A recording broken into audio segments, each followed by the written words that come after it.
Quan he estat mestra me n'he donat de realment la pressió que posem sobre els adolescents a l'hora de triar una cosa que en principi els expliquem que serà per tota la vida, no? I que per tant els condicionarà molt, quan en realitat no és veritat, perquè els adults ja ho sabem, que podem canviar les nostres trajectòries 50.000 vegades, que podem fer una cosa durant un temps i després podem canviar. Vull dir que el món ja no s'explica per tenir una feina, una parella, un cotxe, un pis i morir-te. Però els hem d'explicar que la vida no hi cap en un examen.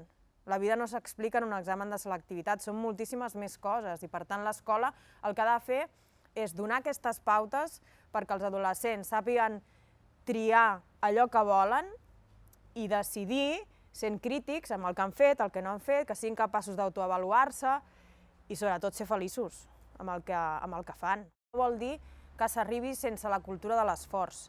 És a dir, jo crec que és bo dir que les coses que tu vols s'aconsegueixen amb esforç i de vegades fas coses que no t'agraden per arribar a coses que t'agraden molt. Hi ha una frase molt maca de Mercè Rodoreda que diu «Jo sempre vaig viure arriscadament», no? Que és com viure la vida al màxim, no? Fent allò que t'agrada, equivocant-se molt, sense por d'equivocar-se, sense por de demanar, amb la voluntat sempre de demanar perdó, no t'ha de fer vergonya rectificar,